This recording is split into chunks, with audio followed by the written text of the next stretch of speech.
As I was spending more time, I was more focused on writing poetry than I was on making love with H. And so it was about a reevaluation of my values.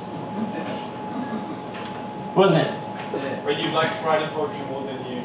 I didn't like it, but I was spending more time writing poetry and kind of, than having sex for, for a few hours anyway. It was more of a funny contrast of values. When someone can get so engrossed in their work and you think it's only like a businessman or a CEO who gets distracted and forgets to give love to their partner, but creative types can get obsessed too and let their partners fall into neglect. The woman I love has finally overthrown my poetry, has snapped my pen across her thigh, and as I look up into her eyes, no longer will I stay up into the dead of night scribbling in cursive lines when I can be sliding long lines alive inside her tidal sigh, bound by her legs and the verse of her flesh, burning like fiction in the fire of sex. When I can peruse the sound of her chapters and run the rows of her prose while she blooms loud like a rose and guides me through a garden that only she knows, where in pleasure I drink a dose of her dew and sing softly and slowly into the blue and through that well of ink where all the pen shall shoot and sink but never quite reach her private beach, where I stand upon her sands and preach honestly, fuck poetry.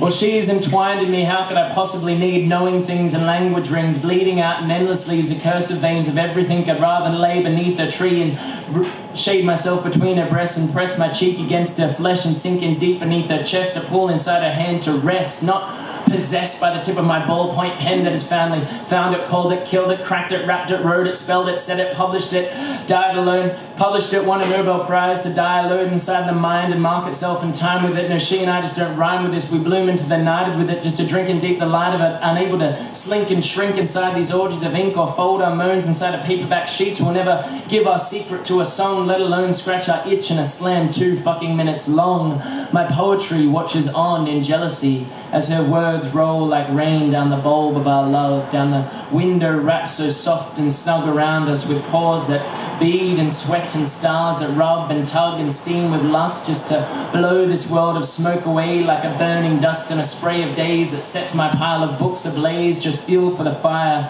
of our real flame, which for the sake of this sermon I will never name, because the woman I love has put all words to shame. Happy Valentine's Day, David.